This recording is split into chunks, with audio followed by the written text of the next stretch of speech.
averiguar quién era mi papá. Nosotros somos 5 hermanos. Mis 4 hermanos tienen sus apellidos paternos, solo yo heredé el apellido de mi mamá. Y ni mis tíos ni mi abuela sabían quién era mi papá, y hasta la fecha, yo tengo 52 años, y yo sí algo que envidio de buena manera o admiro es a los que tienen su papá. Quiéranlo, abrácenlo, porque cuando no se tiene es algo que hace falta toda la vida.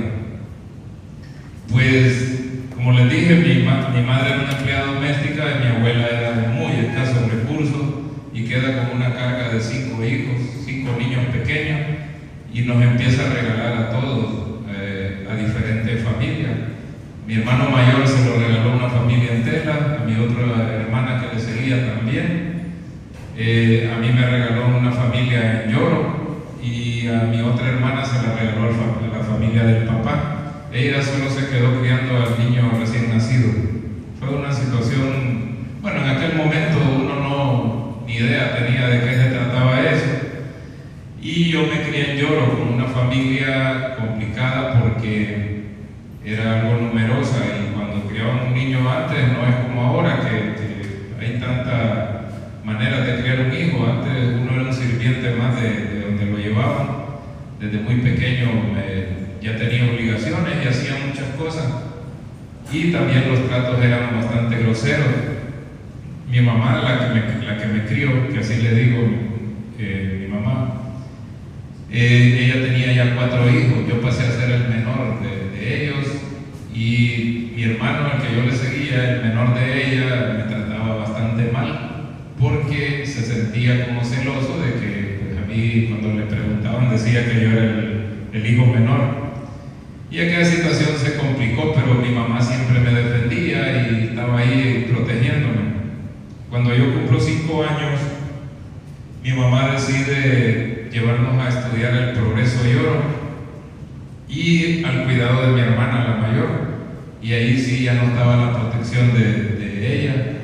Y miren, ahí se complicó la vida porque casi todos pasaban castigándome. A veces se me quebraba un vaso porque me tocaba lavar trastes, ir al molino, barrer, trapear, hacerle los mandados a cualquiera que le ofreciera algo, y por cualquier error ya venía la macaneada ahí. Era una niñez bien complicada, pero hay una frase que siempre resonaba en mi cabeza, que se me quedó, y era: agradecer que te estoy criando. A mí me daban algo y me decían: agradecer que te estamos dando esto. Y así creo que aquella frase se grabó en mi mente, porque yo me volví muy agradecido por cualquier cosita que hacían por mí. Yo no usé zapatos hasta que tenía 7 años, que entré a primer grado. Ahí me compraron mi primer par de zapatos. Cuando estaba más niño nos mandaban a arriar vacas y todo, y el quehacer ya en la tarde era sacarse espina con una aguja, porque pues caminaba descalzo. Pero a los 7 años me compran el primer par de zapatos condicionados, que eran solo para ir a la escuela. Al venir de la escuela había que quitárselos y meterlos abajo de la cama. Pero, como les digo, era un niño y yo todo eso lo miraba normal. El problema es cuando llego a la adolescencia. Yo ya estoy en tercero del ciclo común y ya me enamoraba, ya me gustaban algunas compañeras, y me daba pena porque yo nunca estrenaba uniforme, sino que iba usando lo que dejaban mis hermanos, algunos con parchos, otros con las camisas llenas de tinta. Pero entonces yo me rebelé por el trato y por esa forma también, porque me daba pena, y decido ya no seguir estudiando. Llegué hasta tercero de ciclo y me rebelé y me regresé para donde mi mamá, a Lloro. En realidad es una aldea pequeña que está antes de Lloro. Y ese año, pues, como castigo, me pusieron a trabajar en el monte y aprendí a hacer de todo. Mi abuelo era bastante grosero conmigo, pero al mismo tiempo me enseñaba a trabajar, me mandaba a hacer de todo. Él no consentía que uno tuviera tiempo para jugar, decía que eso era perder el tiempo, que los hombres tenían que aprender a trabajar. No sabía lo que era una chuchería, sino que nosotros desayunábamos, almorzábamos y cenábamos. De ahí no permitían que nadie más estuviera ahí, y ni siquiera dábamos dinero. Recuerdo que Antes pasaba la Delta, que vendían helados, y había un tío mío que tenía dinero ahí en la aldea, y había uno de los hijos de él que compraba las paletas rellenas, pero no le gustaba el chocolate. Y yo me iba a poner a la par de él siempre que pasaba la Delta, porque él se comía su paleta y me iba dando las cascaritas de la chupaleta. Pero yo era feliz con eso, lo miraba como normal. Ese año que estuve ahí, yo desarrollé una admiración por mi tío, y que les digo que tenía dinero, porque él era dueño de camiones, él era dueño de rastras, de chapulines, tenía ganado, y algo que le admirábamos mucho era que tenía 3 hogares. Él era un mujeriego y le encantaba el juego de azar. Él ahí en la casa de él amanecía enchiviando, jugando naipe, y yo fui aprendiendo ese juego y me gustaba mucho. Pero ese mismo año también convencí a mi mamá que me diera otra oportunidad de estudiar, y me dio otra oportunidad y me puso a estudiar en un colegio de oficio, y me gradué de mecánica industrial. Esa fue mi profesión y a lo que me dediqué. Recuerdo bien cuando iba a cumplir 18 años que me gradué de mecánico industrial. Ella fue a Lloro, al pueblo, y me dijo, yo pensé que iba por mí para regresarme a la aldea, y me dijo, hijo, yo hasta aquí te voy a apoyar, yo ya no puedo más de aquí en la vida, estar por tu cuenta. Y me aconsejó mucho, me regaló 200 lempiras. Con eso me fui para San Pedro. Por suerte, la escuela donde estudié nos colocó un trabajo en San Pedro, y nos fuimos para San Pedro a probar suerte, pero ya con el empleo conseguido. Y miren que pues yo tenía mucha destreza para lo que había estudiado, y era muy bueno, y rapidito destaqué en aquella empresa, pero nos pagaban bien poco. Y de lo poquito que yo ganaba, lo poco que me sobraba era para jugar naipe. Yo buscaba donde habían chiviadas o algo, y lo que me sobraba me lo chiviaba. Tenía ese vicio, me encantaba, lo había arraigado bien. Y así fue pasando el tiempo, y fui cambiando de trabajo en trabajo hasta que me dieron una oportunidad de trabajar en la Zula, en Lactosa, de mecánico industrial, dando mantenimiento a unas máquinas. Y pues me gustaba el trabajo, y ahí fue algo que cambió mi vida. Yo una vez en un comedor así como bueno, más feo, pero así de grande, ahí comían todos los empleados de la Zula, todos los departamentos. Y una vez comiendo, llegué tarde y me quedé solo en la mesa. Mis compañeros se fueron, los demás mecánicos, y entró la gente de contabilidad. Y eran unas muchachas tan bonitas y olían tan rico. Y una de ellas, atrevida, se fue a sentar ahí a la mesa mía, me preguntó si me acompañaba, y yo le dije que sí.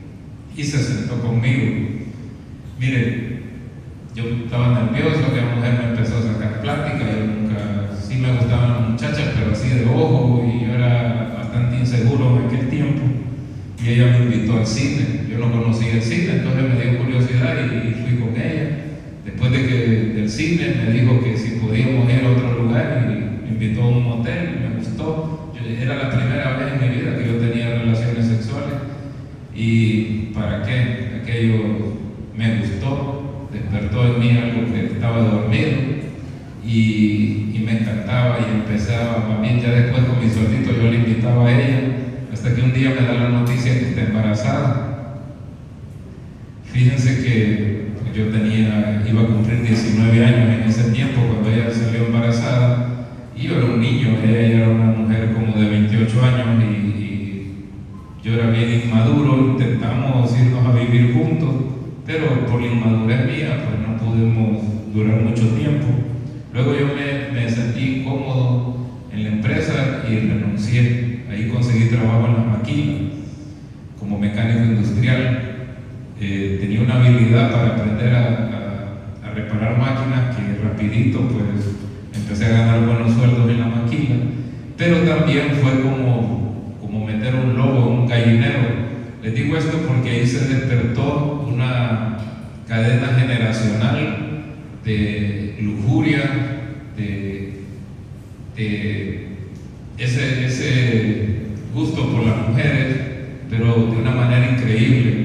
Yo ahora que tengo esta edad puedo entender que yo era el único que no tenía apellido paterno. Yo heredé mi apellido Castro desde 4 generaciones. Mi bisabuela era Castro, mi abuela, mi mamá, yo Castro. Prácticamente todos veníamos heredando esa cadena de no tener padre. Y así fue que pues, yo salía con las muchachas. Si me gustaba una, me iba a conquistarla y le invitaba a salir. Luego me aburría de ella, invitaba a otra y me volví un mentiroso y manipulador, porque había muchachas que las enamoraba para que llevarlas a mi apartamento y me lavaban la ropa, me aseaban el cuarto y todo, y ya tipo martes, miércoles les daba corte y yo buscaba otra muchacha y hasta hacíamos competencia con los demás compañeros mecánicos a ver quién conquistaba la más bonita de las nuevas que iban entrando. Y eso fue algo bien tremendo porque nunca lo pude controlar. Yo no me explico cómo no tuve más hijos en ese tiempo, pero así se fue dando aquella situación tremenda. Entre chiviar, jugar naipe y andar con muchachas se me iba todo lo que ganaba, hasta que en el 98 se dio una oportunidad de irme para Estados Unidos y me fui. Yo pensé que cuando llegué a Estados Unidos me dediqué a trabajar, allá casi no salía, y pensé yo que aquella vida se había terminado, que yo en verdad había cambiado de verdad. Y empecé a trabajar, empecé a ahorrar, empecé a invertir. Tanto fue así que logré comprar unas propiedades en Yolo, porque desde el momento que llegué yo siempre tuve la idea de regresarme. Y también pude ganar una demanda allá de un accidente que tuve y eso me permitió capitalizarme. Y una vez llamando a mi mamá que quería mandarle un dinero a un negocio allá en Yolo, me contestó una muchacha que ya habíamos sido novios. Y pues antes no había celulares, sino que en un teléfono fijo había que citar a la persona y decirle qué día la iba a volver a llamar uno. Entonces me contestó una muchacha que empezamos a hablar, le pregunté si tenía novio, me dijo que sí. Y cuando yo cité a mi mamá, justo ella me volvió a contestar y volví a preguntarle, me dijo que ya le había dado corte al novio y empecé a conquistarla. Una parte con mentiras y otra con verdad. Pero aquello estaba dentro del propósito de Dios, porque mire que ella tenía 22 años, soltera, y no sé cómo, pero fue a pedir visa y le dieron en aquellos tiempos, y pues viajó donde yo estaba, en California, y empezamos a hacer una vida marital. Tuvimos una relación muy bonita, en verdad éramos el uno para el otro. Allá nació nuestro primer hijo y decidimos ya con el tiempo que ya teníamos suficiente para venirnos para Yolo y decidimos venirnos. Fíjense que cuando llegué a Yolo, al principio todo era muy bonito, nos instalamos, hicimos una casa y yo me llevaba muy bien con la familia de ella, pero yo empecé a hacer negocios más grandes porque compraba algunas propiedades y a veces las vendía por 3, 4 veces el valor y fui agarrando dinero.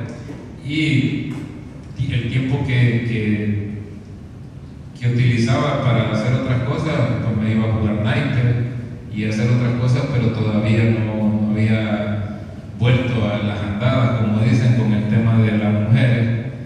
Y como empecé a agarrar más dinero, yo pensé a actuar diferente. Ya era más soberbio, más imprudente.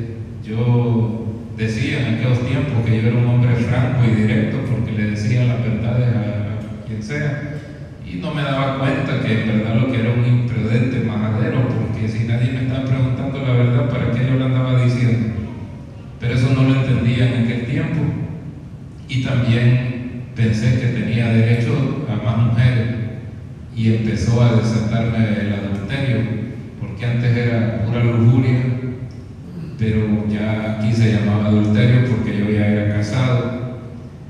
Y hoy empecé a llevar una doble vida, porque miren, yo sé que ustedes no son así, todos se miran muy decentes, pero yo salía en la mañana, supuestamente a trabajar, y lo que salía era ya con citas, que me miraba con mujeres, y en la tarde yo nunca me quedé a dormir afuera, pero ya a las 5 o 6 de la tarde estaba en mi casa como si nada, como un señor de respeto. Mi esposa me respetaba mucho, me atendía muy bien. Mis hijos, yo jugaba con ellos, les ayudaba a hacer tareas, totalmente una doble vida. Y así fue pasando aquella situación, hasta que un día pues algo salió mal. Yo embaracé a una muchacha y al principio quise guardar el secreto porque la muchacha se fue para Estados Unidos, pero aquello me empezó a atormentar. Yo no me sentía bien con aquella situación, y recuerdo que llegó un fraterno y me dijo que me invitaba a una reunión de capítulo, me invitaba a cenar, así como invité al amigo Carlos hoy. Yo lo invité a una cena y me invitaron, y cuando dijeron Fraternidad Internacional de Hombres de Negocio, cuando dijeron negocios, a mí me voló la mente y digo, aquí es donde yo debo estar. Y ya cuando dijeron Evangelio completo, ya ni le paré mucha bola. Resulta que voy a la cena y miren, Dios tenía un propósito esa noche, porque había un testimonio que se identificaba mucho conmigo. Incluso sería la culpa, pero cuando aquel hombre hablaba me quedaba viendo, y yo digo, ¿será que sabía algo este hombre? Algo le dijeron. Y empecé me gustó, seguí asistiendo, pero yo seguía con aquel comportamiento feo. Y aquella cuestión de que ya tenía un hijo fuera del matrimonio me atormentaba, porque no hallaba cómo decirle a mi esposa. En ese tiempo me recuerdo que daban las papeletas que las utilizamos en fraternidad para poder escribir y pedirle a Dios esas cosas imposibles. Ahí nos retaban que escribiéramos aquello que creíamos que no tenía solución. Cuando llevaba como 3 reuniones, agarro la papeleta y con aquella gran fe yo le pongo: Señor, te pido que por favor quites de mí ese vicio de los juegos. Yo apostaba por todo. Si a mí me decían que había un partido, yo apostaba. Si me decían que una carrera de quien tocaba aquel poste, yo apostaba. Era un apostador por todo. Y miren que fue lo primero que le escribí, pero lo de las mujeres no le quise escribir, porque digo yo, que tal que sea cierto y me las quite. Y yo andaba medio enamorado ya de una muchacha. Y le puse lo del juego de azar. Eso fue un miércoles, nos reuníamos los miércoles. El domingo yo me levanto y me echo 5,000 empiras en la bolsa, porque iba a ver a mi mamá y le iba a dejar aquel dinero. Y sale mi hijo a pedirme que le comprara un juguete. Me recuerdo, era un helicóptero control remoto que costaba 700 lempiras. Miren, le di un sermón a mi hijo que tenía apenas 5 o 6 años, un sermón de cómo había que cuidar el dinero, cómo se ganaba, que el dinero no había que botarlo, malgastarlo. Y pues al final, no sé si me entendió o se confundió, pero dejó de insistir. Yo agarré mi carro y me fui, y justo camino donde mi mamá, hay un depío donde jugaban siempre, chiviaban, habían chiviadas así por una glorieta, y yo lo primero que hice fue voltear a ver si había. Y habían como 3 muchachos jugando. Parqué mi carro y me bajé. Yo estaba acostumbrado a chiviar, y lo más que andarían en 3 muchachos serían algunos 200 lempiras entre los 3. Señores, como cuestión de 5 minutos me sacaron los 5,000 pesos a mí. Y lo primero que se me vino fue una gran vergüenza, porque recordé el rostro de mi hijo pidiéndome un juguete de 700 pesos, y yo me había ido a jugar 5,000 empiras sin ningún pesar. Y ya me entró aquella pena, ya ni fui donde mi mamá, porque ni siquiera le llevaba el dinero, sino que me regresé para la casa y me acordé de lo que había escrito en las papeletas. Fui a abrazar a mi hijo, le pedí perdón, y me decía ¿por qué? Y yo le digo: porque en verdad yo les he negado a ustedes muchas cosas pudiendo, y yo he botado mucho dinero en los juegos. Y eso fue ya hace 18 años, y nunca en la vida desde ese día yo he vuelto a apostar, he vuelto a chiviar, he vuelto a nada. No me interesa ni la diaria ni la loto. Más bien ahora me da pena cuando la gente pone su suerte a esas cosas, y digo: pucha, qué barbaridad, en vez de ponerse a trabajar. Ese fue el primer milagro verdadero que yo recibí de Jesús, que me arrancó de raíz ese juego de azar. Pero seguía que a doble vida las mujeres. Y después de eso, ya llevaba como un mes en fraternidad, me invitan a un Sahel. El Sahel lo hacen en Ciguatepec, que es algo maravilloso, a uno le transforma el corazón. Y fui al Sahel. Y miren que dieron todas las charlas, y especialmente la de la familia, me tocó muy fuerte por aquella doble vida que yo llevaba y aquello secreto que yo guardaba. Y digo, no, yo yendo de aquí voy a ir a hablar con mi esposa. La cosa es que hay una advertencia que hacen casi al final del Sahel, que dicen que uno no vaya a hablar cosas, secretos de un solo a su casa, porque pues la esposa no está preparada. Y no, yo no le paré bola a eso, no escuché. Cuando llego a York, lo primero que hago es ir a buscar a mi esposa y le digo, mira que te quiero confesar algo. Yo tengo una niña con fulana de tal, así, y le expliqué, miren, nunca había visto llorar a mi esposa, y ese día la mujer se partió en llanto.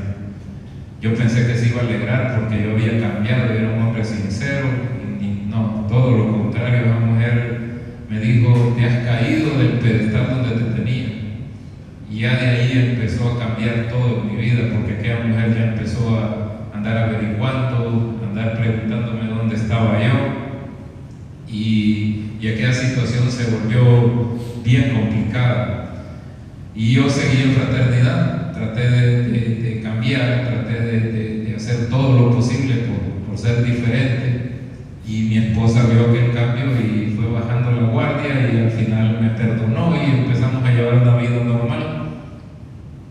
Pero pasó una situación, yo cometí un gran error en mi vida, y fue retirarme de fraternidad, alejarme, no retirarme, porque el que ya vino aquí, créanme, va a ser fraterno hasta que se muera.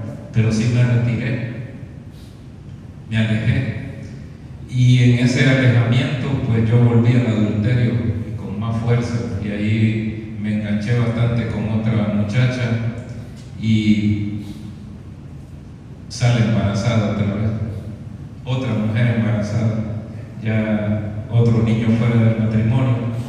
Y miren, fueron los meses más terribles para mí. Desde que aquella muchacha me dijo que no le había venido la menstruación, hasta que el niño cumplió 4 meses, que mi esposa se dio cuenta, fueron 13 meses para mí terribles. Yo agarraba el teléfono cuando mi esposa me llamaba, donde estuviera, y yo decía, ya se dio cuenta, y me lo ponía con cuidado. Yo le decía, India, ya cuando me miraba que me hablaba normal, digo, ella no sabe todavía. Y así fueron 13 meses en aquella situación, hasta que un día, andando en San Pedro, suena el teléfono, y cuando le digo, India, ¿cuál India? Me dice, miren, me dijo un montón de malas palabras, que la más bonita que me dijo fue perro, porque a mí me gustan los perros. Pero esa mujer me dijo unas malas palabras que yo ni sabía que existían.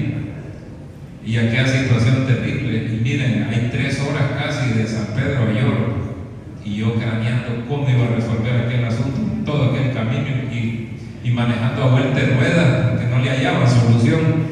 Y aquel viaje se me hizo eterno. Justo cuando abro la puerta de mi casa, lo primero que hay es un gran bulto de ropa. Yo pensé que era que me estaba corriendo, y cuando levanto una camisa está toda cortada, tijereada, zapatos, sombreros, de todo. Aquella mujer se quitó la cólera, y cuando empieza a insultarme, nunca me había faltado el respeto hasta ahí. Empieza a insultarme, ¿saben qué es lo más vergonzoso? Que mis hijos vienen a abrazarme y a gritarle a su mamá que no me trate así, que no trate así a su papá. Y lo más penoso es que mis hijos defendiendo al que estaba afectando el hogar, y más bien la que estaba luchando por su hogar era mi esposa, y ellos en contra de mi esposa. Y así pasaron los tiempos, y mis hijos más bien estaban pendientes que ella no me tratara así, pero aquella mujer no tenía paz. Yo recuerdo que a veces dormido sentía donde me pegaba en la espalda, enojada, y me decía, es increíble que vos estés roncando, y yo no he podido dormir en toda la noche pensando en este gran problema. Y aquella situación se volvió bien complicada. A raíz de ahí, yo no hallaba qué hacer. Yo le clamaba a Dios que me diera otra oportunidad de resolver la situación en mi hogar, que yo quería cambiar. Y miren que hablamos con mi esposa, tratamos de resolverlo y yo cambié. Pero no cambié de dejar de mujerear, cambié de estrategia. Me volví más sinvergüenza porque ya no iba a mujerear en mi carro, ya no iba a los lugares que iba, sino que mis amigos me prestaban los carros y ya la estrategia cambió, pero yo seguía aquí a doble vida. Fue cuando volví a fraternidad. La primera vez yo llegué a fraternidad por curiosidad, así como cuando alguien dice, voy a ver qué es lo que hacen ahí. Esta vez yo volví porque quería mandar una imagen de que yo había cambiado. Entonces tampoco era la forma correcta de buscar a Dios, y lo logré porque mi esposa se le fue bajando aquella cuestión, siempre con la desconfianza, pero me perdonó. Tratamos de llevar una vida normal, tranquilo, aunque el matrimonio estaba un poco complicado, pero ya nos llevamos un poco diferente. Resulta que en el 2020, cuando viene la pandemia, se dio una situación. Dios me había exaltado tanto a mí, que me había dado en lo material, por eso les dije desde el principio del testimonio, yo comencé en cero, y desde que comencé en cero nunca recuerdo haber retrocedido en la parte material. Dios me fue bendiciendo. Para ese tiempo yo ya me había dedicado a la ganadería. Yo soy ganadero, productor de leche. Dios me dio la oportunidad también de ser distribuidor de la marca Tico en Yoro, que allá lo manejamos, y en la ganadería pues Dios me había bendecido de gran manera. Nosotros, exposición que íbamos, exposición que ganábamos. Yo soy socio de Agas y ahí con mi vaca Holting hemos ganado los primeros lugares, y Dios me había exaltado en esa forma. Y como les digo, pero en la familia yo era un desastre. Yo un día voy para mi hacienda, un domingo, porque el sábado anterior me habían dicho mis empleados que tenían problemas con un compañero, y me voy el domingo, me voy en sandalias, en chores, y llego a buena mañana. Cuando ellos desayunan, le digo al señor que quiero hablar con él, y miren que cuando yo le estoy diciendo que ya no va a poder trabajar en la hacienda, que ese es el último día, y yo por estar agachado en el teléfono, ya ni me acuerdo, pero de repente estaba en lo mismo, porque siempre era mandando mensajitos con las mujeres. Cuando acuerdo, siento el primer golpe en mi cabeza, me da un machetazo desde aquí, que quedó 1 milímetro del lomo hasta acá atrás, y cuando volteo a ver, miro que viene con el otro machetazo, agarró un banco, me trató de defender, pero ya la sangre me había llegado a los pies, y cuando quiero correr me deslizo y caigo sentado, y aquel hombre en lo que di vuelta para correr, me pegó un machetazo aquí atrás, y cuando caigo sentado yo vi como aquel hombre con toda la fuerza que tenía me quería cortar la cabeza, y yo lo único que hice fue agachar mi cabeza así, encogerme, y el machetazo me agarró desde aquí, me cortó la oreja y me cortó la carótida. Eran heridas tremendas. En eso ya se armó el molote, el señor salió corriendo, y yo recuerdo bien que me agarré las heridas con todas las fuerzas para cerrarlas, y venía mi hijo corriendo, tenía 17 años en ese tiempo, y le digo, llévame al hospital que yo me voy a morir hoy.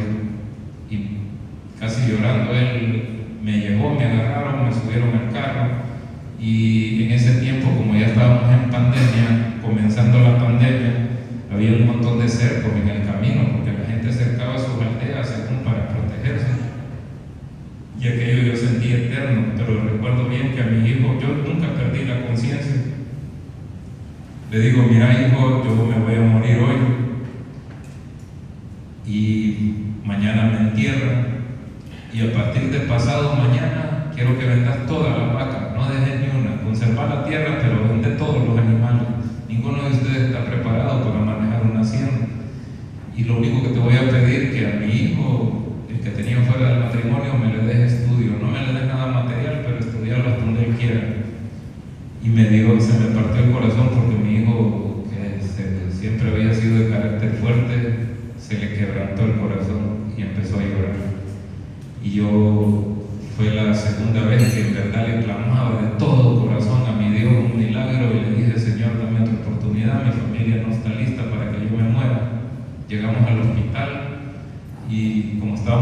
pandemia casi no había médicos y el médico que estaba ahí me quiere remitir para San Pedro. Y le digo a mi hijo que vaya a buscar a un amigo que hoy me lo mencionó un moderador, el doctor Gerardo. Y le mandé a hablarle al doctor Gerardo y lo trajo rápido. Y solo recuerdo que le dice el doctor al otro médico, le dice: si lo despacha para San Pedro, usted sabe que no va a llegar. Atendámoslo aquí, yo me hago responsable. Y empezaron a suturarme por cuestión del cartílago, no me podían poner anestesia y yo sentía cada puntada donde me la iban dando. Y cuando acordé, pues ya no sentí, lo estaba platicando, me acuerdo, con mi esposa ya recuperándome en una cama. En eso venía el doctor y le digo: gracias, doctor, pucha, me salvé. Y me dice: ¿cuál gracias, José Luis? Casi arriesgo mi carrera, me dice, porque se me fue más de 2 minutos y si tuvimos que reanimarlo.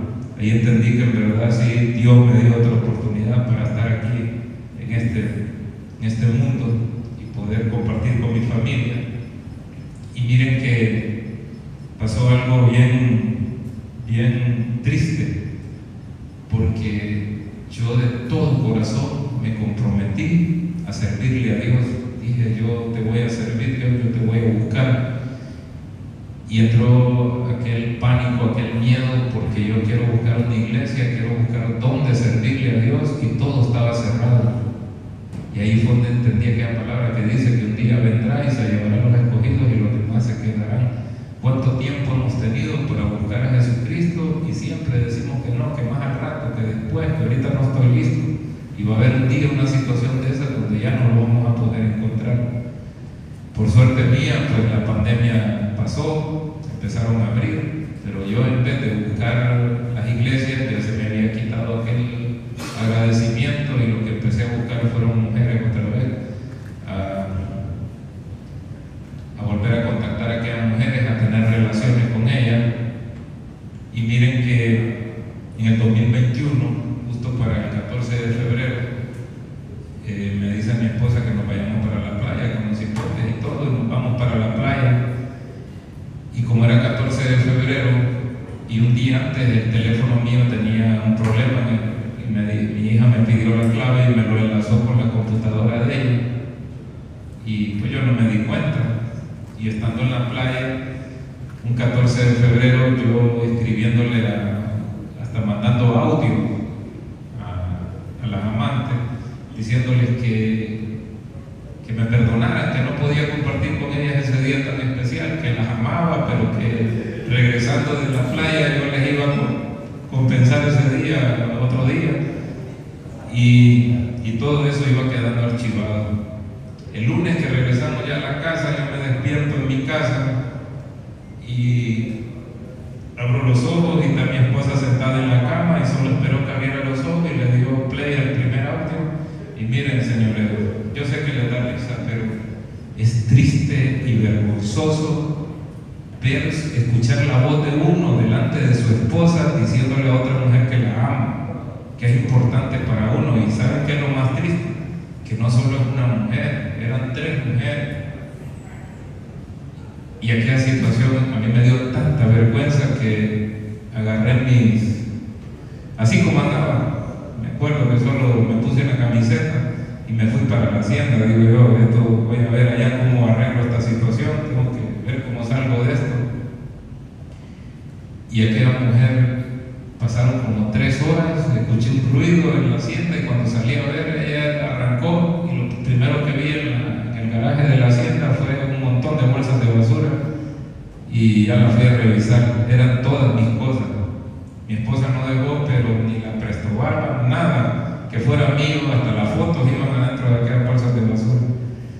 Y pues dije yo viajaba mucho, yo había acostumbrado a viajar mucho, y agarré la bolsa y digo: yo voy a hacer como que ando de viaje y voy a darle una semana para que se le pase esta situación. Miren, pasó una semana y ya había craneado qué decirle, y me voy a buscarla. Y qué triste, ojalá que nunca le vaya a suceder esto, lo que estén a tiempo, cuando una mujer ya se cansa de tanto y tanto que le jodan la vida. Aquella mujer ya no estaba enojada, muy tranquila, me dijo: ¿y ahora qué me venís a mentir? habla lo que quieras y andate porque me estás quitando mi tiempo, yo tengo cosas que hacer.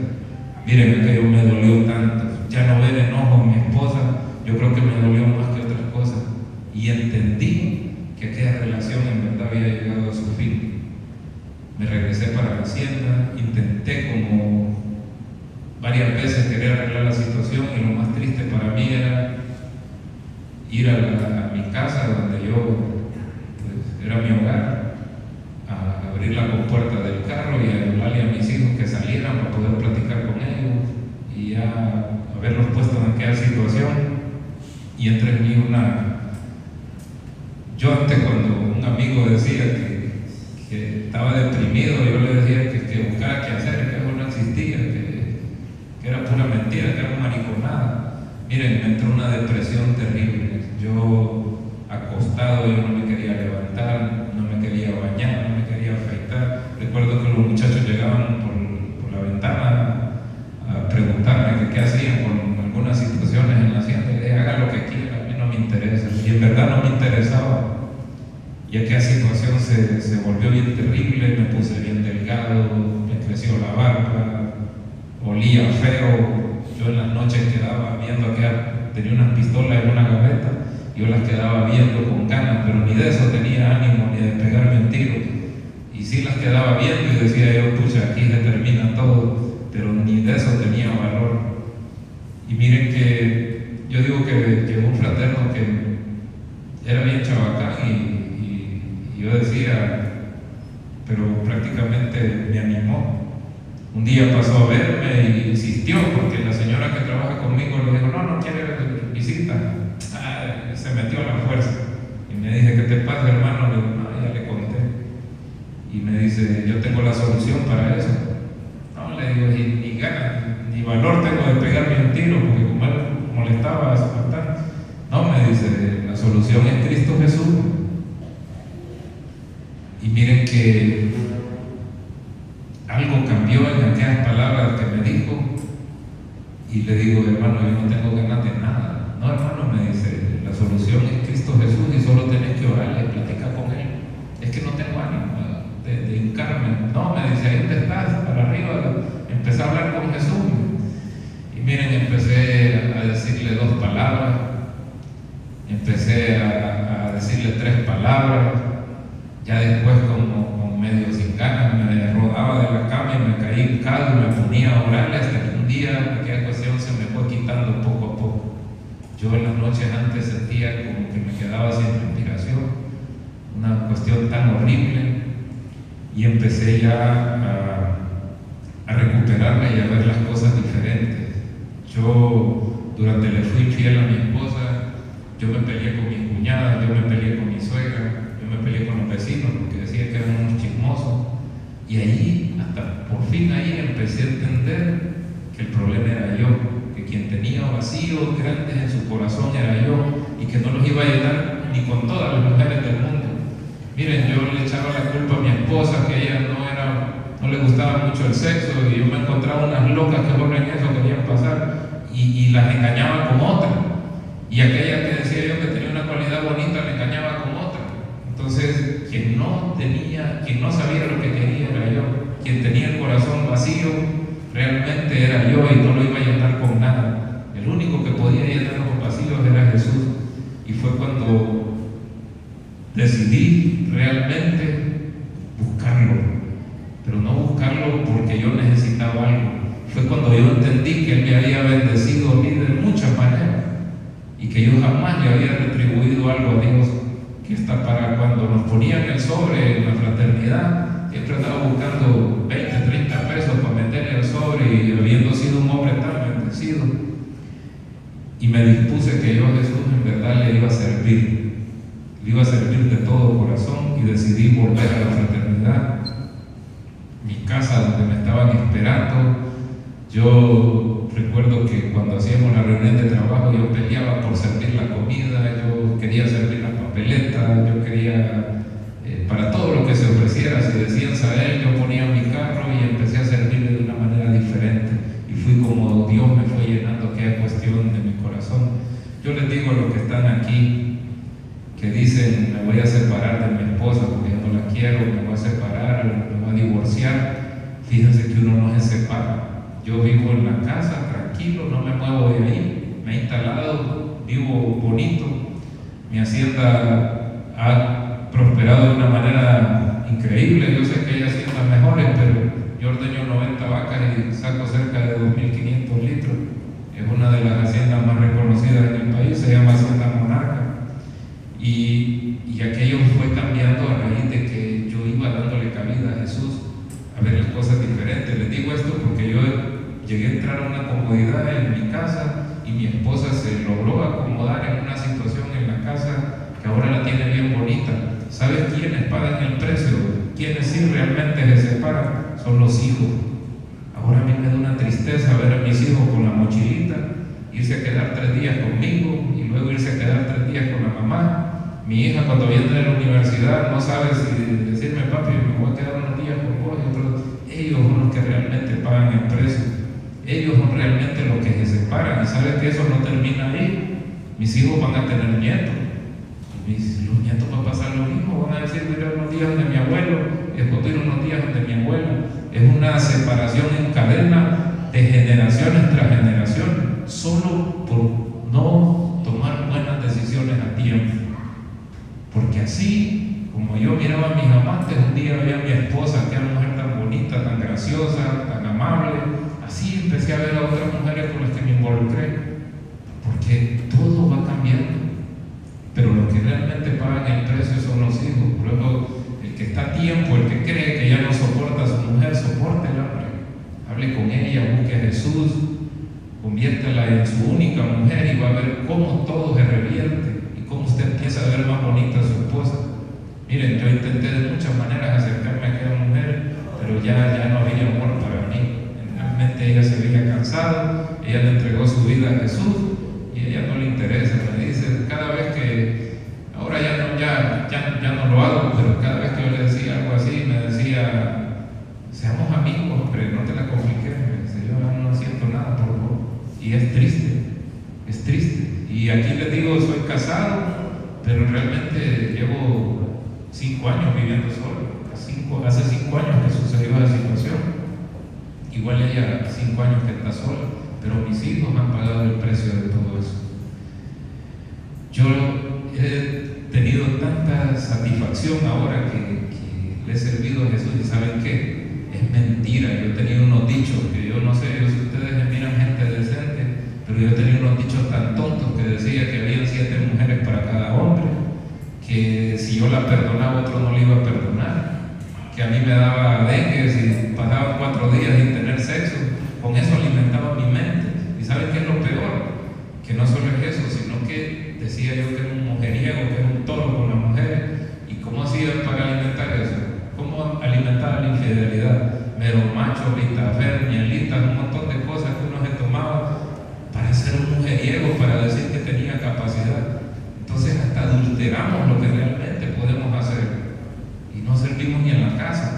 Entonces toda esa situación fue cambiando. Yo decidí servirle de verdad a Jesús y miren, hay tantas maravillas que han ido cambiando. Ya no tengo que dar necesidad de andar teniendo sexo con mujeres. Ahora siento, créanmelo, y por favor, si algún día yo miro a alguno de ustedes que conozca en algún lugar con alguna mujer que no es su esposa y me miran, sientan que a mí me va a dar una gran vergüenza y ahora los miro ridículos, y ahora pienso yo, así me miraba ridículo yo cuando andaba con una mujer que no era mi esposa, porque en verdad uno se las cree y le parece que lo admira, pero el que conoce a Jesús sabe que eso no es digno de admiración. A raíz de esto hay tantas cosas que han ido fluyendo. Yo siempre me retiraba de fraternidad para evitar cargos, pero como esta vez he decidido servirle al Señor, miren que me acaban de elegir presidente de mi capítulo. Al último Sahel, fui a un Sahel en julio, me acuerdo. Yo tenía en mente una propiedad por bastante dinero, y el que estaba interesado me dice que me quiere ver porque yo también decidí ya no participar en la feria. Mi ganado salía de la prensa cuando ganaba, pero esa vida era vana, y yo decidí ya no participar en ferias porque la feria me llevaba al alcohol, y el alcohol después me llevaba a andar pitando en portones que no era mi casa o en la madrugada. llevaba a otra, decidí ya no participar. Justo para la feria de Lloro, que es en julio, vimos a él, y ese fin de semana la persona interesada en la propiedad me dice que me invita a esa feria y que ahí quiere hablar conmigo. Y miren, nosotros salimos a la 1, 2 de la tarde los viernes para el Sahel, y yo era como a las 3 de la tarde indeciso si iba al Sahel o iba a la cita, porque era un negocio bastante grande. Y digo yo decidí servirle a Dios y yo tengo que serle fiel. Me fui para el Sahel. Antes de irme le dije al muchacho, mira, yo no voy a poder ir, y se molestó, me dijo, bueno, entonces que no le interesa vender. Pues yo voy a servirle a Dios. Me fui para el Sahel. Estando en el Sahel fue de los Saheles más lindos que yo sentí en mi corazón, donde sentí la presencia del Espíritu Santo. Incluso un fraterno fue y cuando ya me venía me tocó y me dijo, dice el Señor que antes que termine este año vos vas a ir a compartir tu testimonio fuera del país. Y yo digo, yo no había pasado, yo lo más largo que había llegado en ese tiempo era Mangulile, de ahí de Lloro. Y miren que en octubre fuimos a compartir a República Dominicana mi testimonio, y Dios me usó mucho allá en 3 capítulos que hay allá, y esas promesas Dios sí las cumple. Cuando yo regresé del Sahel en julio, de ese fin de semana que me fui para el Sahel, justo el miércoles llega un carro a mi hacienda y llega el hombre a buscarme y me dice que me va a comprar la propiedad. Cerramos el trato ahí y ahí comprendí que nunca más yo me iba a afanar por mis cosas, y yo me iba a dedicar a las cosas de Dios y que Dios se iba a encargar de las mías. Y esa es una prueba enorme. Yo empecé a ser más generoso en los sobres. Yo ya no escatimaba en apoyar los eventos. Yo sé, los que no entienden aquí cuando les dan un sobre, que ese sobre no es para beneficio de nadie aquí, sino que hay que pagar esos gastos de jacena, hay que llevar gente a los Saheles, es para sostener los gastos del capítulo. Pero antes yo no entendía eso, pero a partir de ahí lo entendí. Yo tenía que pagar casi 800,000 lempiras de comisión por la venta de esa propiedad, y ese hombre a mí me fue a buscar directamente él. Y miren que yo decidí darle una buena ofrenda a nuestro capítulo, y eso lo tenemos destinado para la apertura del nuevo capítulo. Pero eso no lo hubiera entendido si no era en este caminar de Dios. Yo ¿cómo les digo? Creo que hasta que yo me muera voy a estar en una total transformación. Por eso nunca pienso volverme a alejar de Jesús. Y yo sé que un día Él va a mandar la esposa idónea para mí. Siento que no estoy listo todavía, siento que mis pensamientos a veces me traicionan, porque no soy perfecto. Y nunca vayan a buscar a un fraterno, alguien que mire aquí que se equivoca o tropieza, porque somos humanos. Pero me estoy preparando para ser el mejor esposo posible para una sola mujer, ser amor de una sola mujer.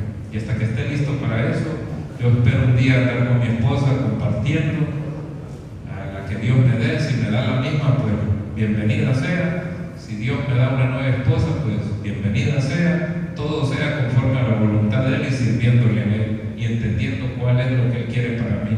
Yo les voy a pedir a ustedes que ahí donde estén, no se levanten, ahí quédense, solo inclinen su rostro y hagan una oración que tiene mucho poder. Les voy a pedir que repitan conmigo esta oración porque es increíble. Háganlo con fe, con todo el corazón, y repitan conmigo: Señor Jesús, reconozco que soy un pecador y te pido perdón. Me arrepiento de mi pecado. Señor Jesús, te acepto en mi corazón como el único y suficiente Salvador de mi vida. Amén y amén. Espero que este testimonio haya sido para la honra y gloria de Dios.